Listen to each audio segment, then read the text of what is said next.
Écoutez, madame, je suis devant vous, comme vous constatez, avec la grâce de Dieu, je vais bien.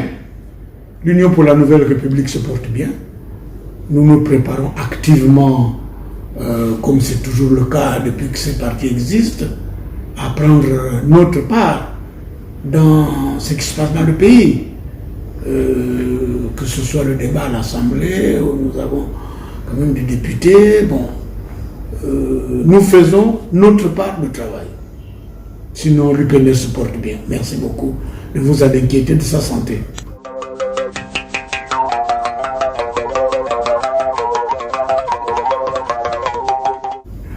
Le problème ne se pose pas en termes de titre ou d'énoncé.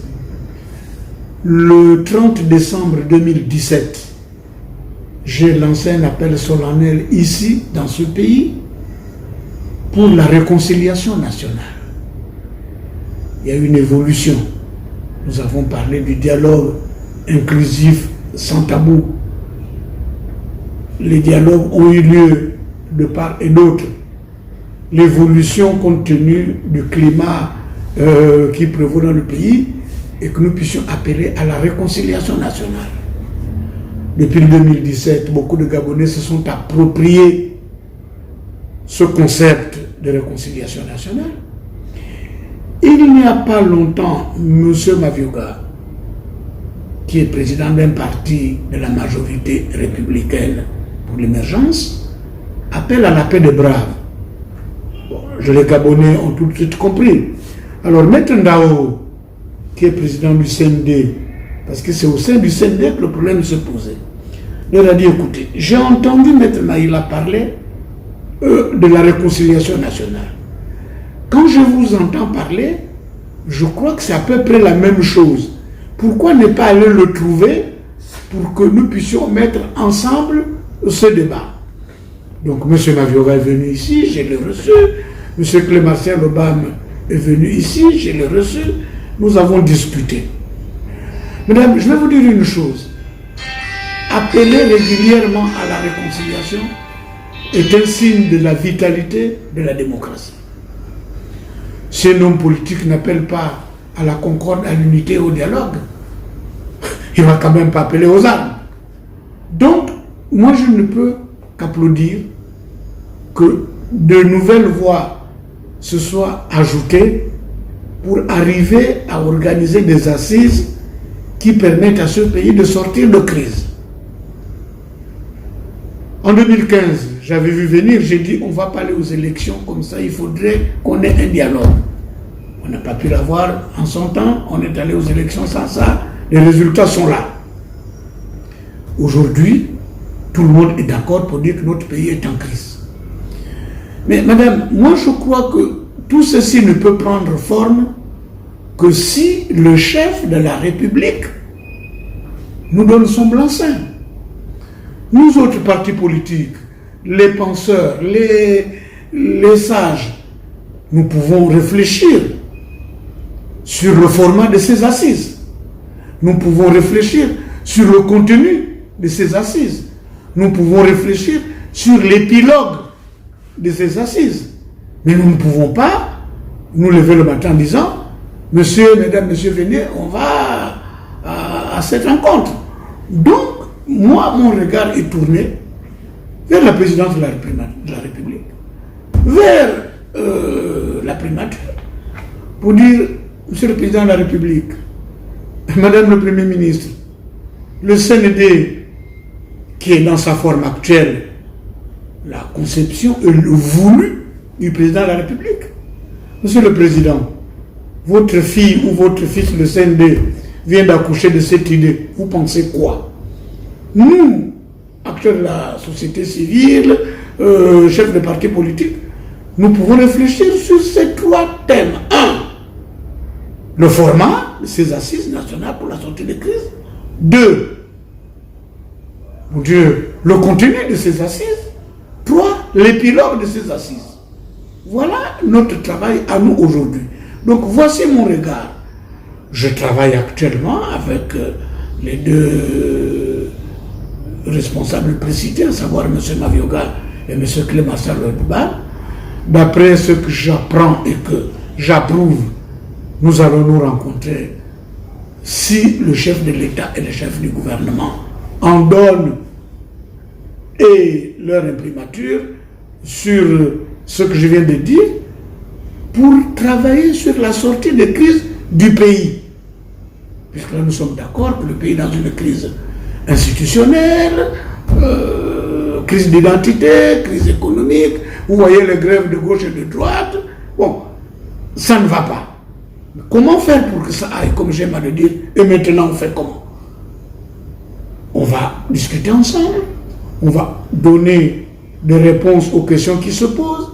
Ces réponses, on verra ce que le gouvernement en fera, ce que le chef de l'État en fera. Et puis, si l'épilogue est étudié comme je le crois, le Gabon sera sorti de la crise. Et je dis que ce n'est pas une faiblesse, bien au contraire, d'appeler tout le temps au dialogue, d'appeler tout le temps à la réconciliation nationale. C'est un signe de la vitalité de la démocratie. Le rôle des hommes politiques, c'est d'animer le suffrage universel. Les hommes du rôle politique, le rôle des hommes politiques, c'est la conquête du pouvoir. Vous ne pouvez pas conquérir ce pouvoir dans le désordre. Donc, on ne fait que notre travail. Mon regard, il est bienveillant, vous n'avez pas posé la question. Je travaille à la réussite de ces assises, à la seule condition que ceux qui ont le destin du pays entre les mains l'acceptent et puis qu'on sache qu'on va faire œuvre utile. M. Maïla, lui tout seul, M. Mavioga, bon, nous avons parlé, mais ça ne sera possible que si les premières autorités du pays nous en donnent à la fois le blanc-seing ou la réussite nécessaire pour que ça puisse aboutir.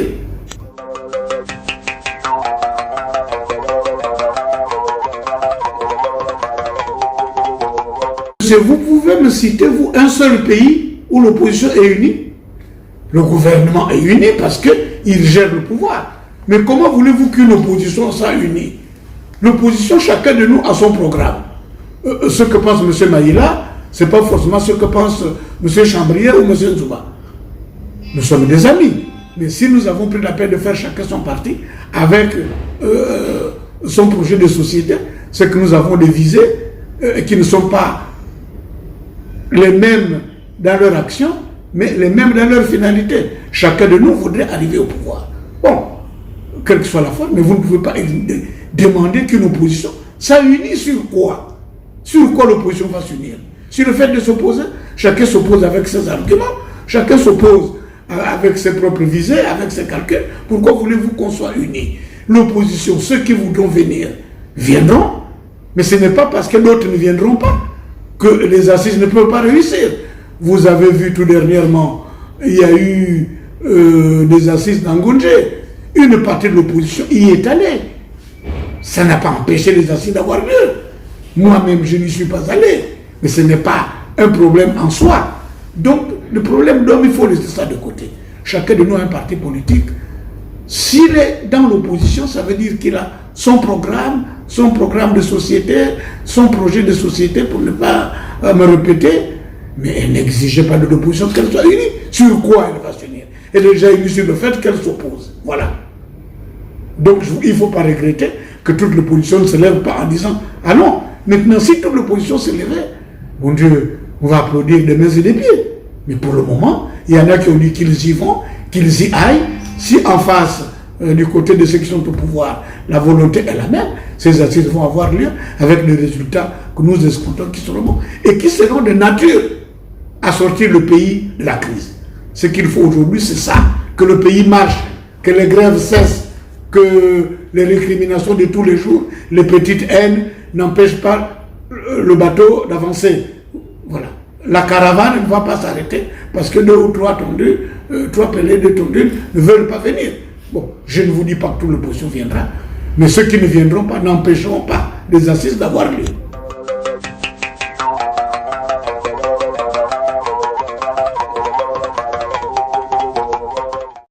Monsieur Jean-Ping n'a pas de parti politique, donc je ne suis pas militant de son parti. Avant qu'il ne soit candidat, il était mon frère. il s'est porté candidat, il est mon frère. Comme un frère a une bataille à mener, il t'appelle, tu y vas. Moi, je suis allé mener campagne pour Jean Ping, il reste mon frère, je le vois à ma demande ou à sa demande, nos rapports sont des plus cordiaux. Comme je l'appelle, il y a Jean et moi, on n'a aucun problème. Si je vais aller manger chez lui ce soir, j'irai manger. S'il veut manger chez moi, il n'y a pas de souci.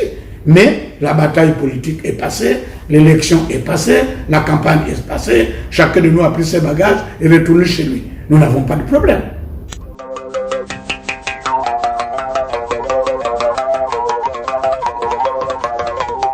Ceux qui font du bruit ont tort. M. Ndomezo est chef de parti, Démocratie Nouvelle. Il se met d'accord avec un autre parti pour se mettre ensemble. Pourquoi ça devrait faire du bruit? Moi-même, je l'ai fait en son temps.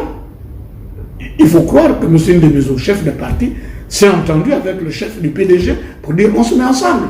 C'est une addition de compétences. Je ne vois pas pourquoi ça ferait du bruit. Moi, personnellement, je n'ai pas à encourager M. Ndomezo. J'ai déjà fait cette expérience, mais je n'ai pas non plus à le blâmer. C'est un responsable politique. Il a des militants, il a un parti politique. Ce parti a des instances. Je suppose qu'il a consulté les instances de son parti qui lui ont dit oui, monsieur le président, on va au PDG. Même pour moi, je ne vois pas où est le problème. Vraiment, je ne vois pas, il paraît que ça fait le bruit. Je ne vois pas à quel niveau. M. Ndomezo est responsable, le chef de parti. Ceux qui m'ont accueilli au PDG sont responsables. Ils ont décidé de se mettre ensemble. Le mal est où? Je ne vois pas où est le problème. Et ce n'est pas une première. Ça, c'est déjà vu. M. Bioremba et moi-même, en son temps, avons été au PDG. Chacun de nous est allé voir ce qu'il voulait voir. Ou moi, personnellement, je n'ai pas trouvé ce que je voulais, je suis reparti. Bon, je n'allais pas chercher un poste, j'étais déjà vice-premier ministre. Donc,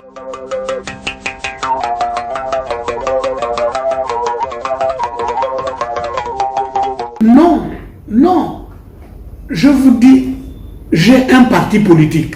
Ce parti a des instances. Un comité directeur, un comité central, un congrès. Si j'ai réuni le congrès de mon parti, et j'ai dit, bon, on va se mettre d'accord, là le PDG, parce que c'est un peu l'iceberg, mais supposez qu'aujourd'hui, Démocratie Nouvelle ait voulu se mettre avec l'UPNR. Est-ce que vous croyez que ça aurait fait du bruit? Je ne vois pas. Il est arrivé dans l'histoire politique de tous les pays que deux partis politiques se mettent ensemble. Là, si ça fait du bruit, c'est parce que le PDG est au pouvoir. Si le PDG n'était pas au pouvoir, si le PDG était dans l'opposition, je ne vois pas pourquoi ça aurait fait du bruit.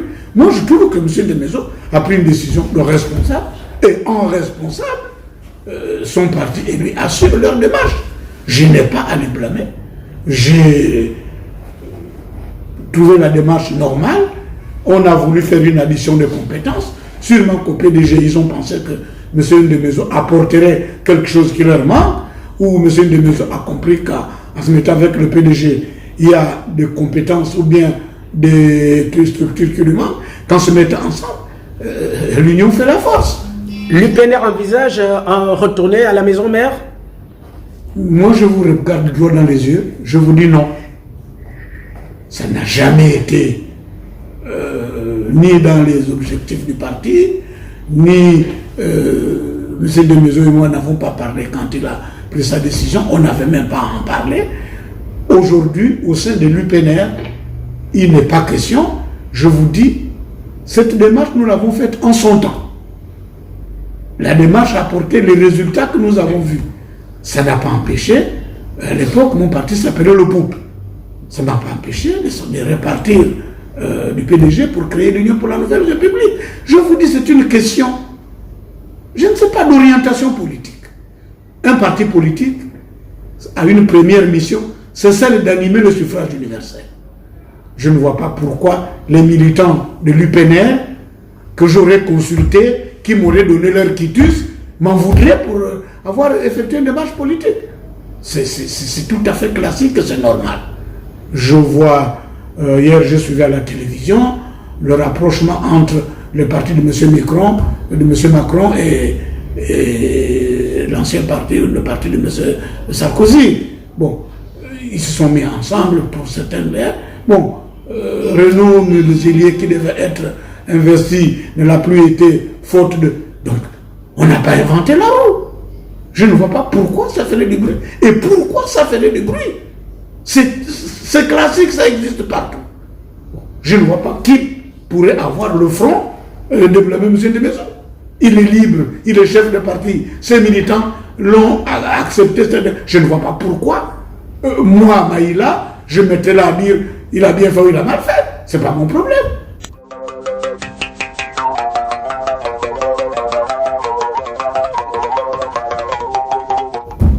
Écoutez, madame, vous me dites déjà que M. Jean-Pierre Limbumba a été coordinateur de des affaires présidentielles. Bon, si aujourd'hui c'est M. Noureddine qui occupe cette fonction, je ne vois pas pourquoi ça générait qui que ce soit. Pourquoi voulez-vous que j'ai une appréciation?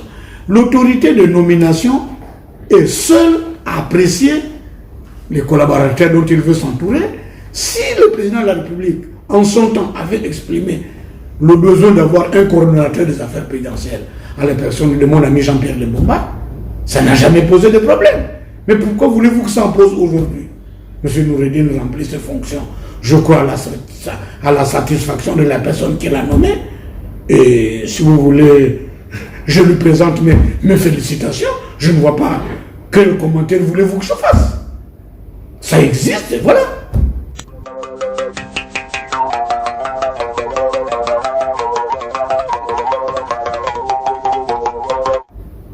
Non. Non, pour deux raisons. Un, on ne parle pas d'élection hors année d'élection. En 2023, l'UPNR jugera de ce qu'il faut faire. Et puis je ne trouve pas que politiquement ce soit correct.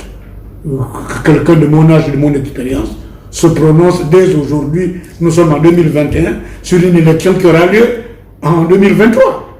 Je trouve que ce n'est ni subtil, ni politique, ni utile. En 2023, il sera toujours temps. Un jour, quelqu'un m'a posé la question de savoir que pensez-vous si j'étais candidat en 2009.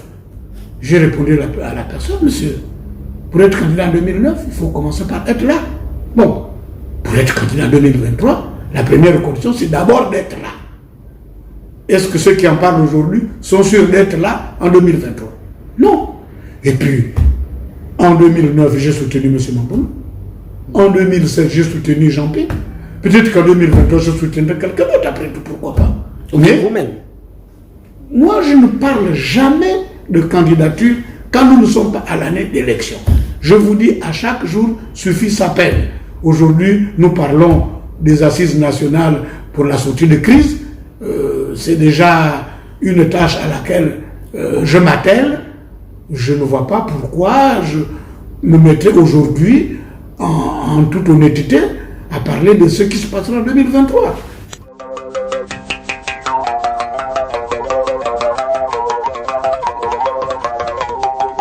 Ben écoutez, j'ai partagé ce deuil, simplement parce que quelque part nous avions avec mon père Antoine des relations qui nous rapprochaient. Donc comme tout le monde, j'ai partagé ce deuil. Je n'étais pas en mesure de me rendre à Franceville comme d'autres ont pu le faire parce que louer les avions et tout, peut-être je n'ai pas eu la possibilité de le faire. C'est un deuil que je partage, qui me frappe de plein fouet, et que je partage avec les autres membres de la famille. Pourquoi on parlait de Viti Njobi, c'est quoi? M. Anjoa était un patriarche, un père de famille et tout. Qu'est-ce que le Njobi vient faire dedans? Enfin, je ne sais pas. Nous avons perdu une valeur sûre, c'est sûr. C'était mon papa, je l'appelais ainsi, pour des raisons que je n'ai pas à dire ici au micro, mais je partage ce deuil dans la même sincérité et la même compassion pour cette famille qui a été si cruellement éprouvée. C'est un peu ce que j'ai à dire et à répondre à votre question.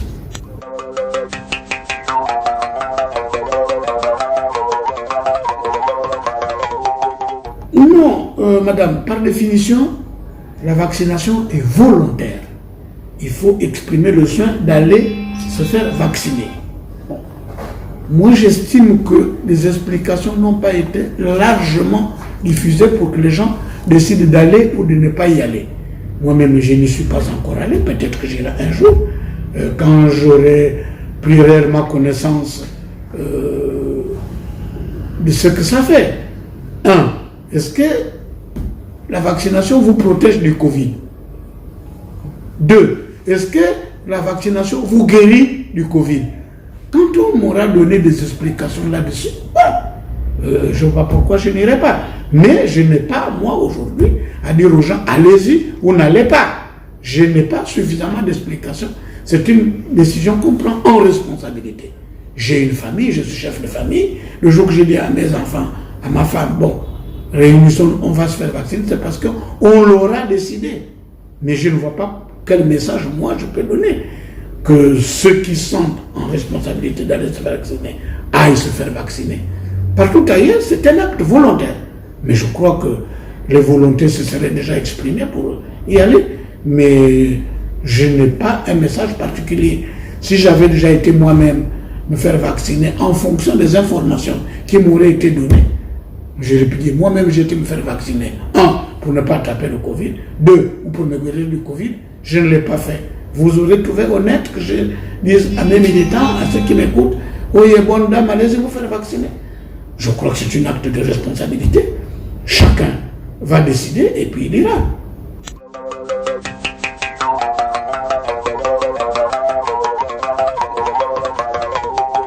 Madame, j'ai toujours pour habitude de dire qu'il n'y a pas de mot de fin en politique.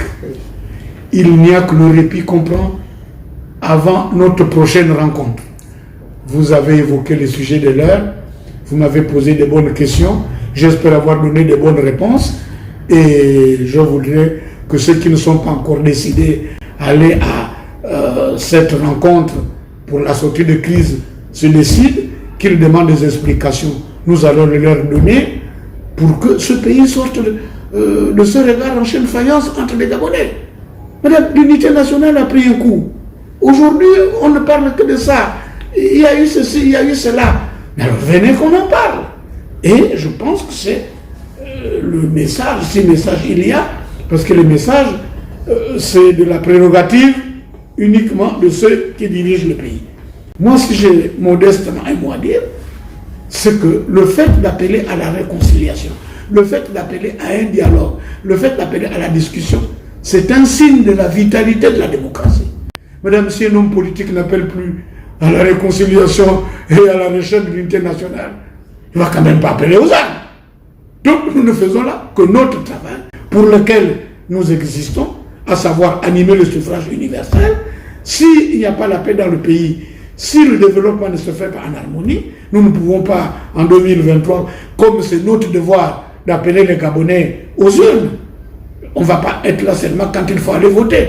Nous devons être là, nous aussi prendre notre part, comme nous constatons aujourd'hui, et de la vie de tout le monde, que l'unité nationale a pris un coup, qu'il y a une crise dans le pays. Notre rôle, c'est de dire, retrouvons-nous et parlons ensemble. Ceux des Gabonais qui sont d'accord, qui le feront. Formidable. Ceux qui ne voudront pas venir, qui ne viennent pas, mais qui n'empêchent pas à d'autres de venir. Je crois que c'est cela, la démocratie. C'est laisser aux uns et aux autres de vaquer à leurs occupations, d'exprimer leurs idées et de mettre ces idées-là au service du pays, au service de l'intérêt national. Je suppose, sans me tromper, que c'est bien là ce que vous attendez des hommes politiques que nous sommes. Donc, nous jouons notre partition. À vous aussi, peuple, de jouer votre partition. Que le jour de l'ouverture de ces assises, que tout le monde vienne nombreux, écoutez ce qui va être dit, pourquoi nous nous retrouvons. Moi, je pense que les partis politiques feront leur devoir d'animer cela avec entrain, de faire en sorte que ces assises soient une réussite. Voilà le message, s'il le faut, en ce moment que j'ai annoncé, que tout le monde vienne à ces assises de sortie de crise.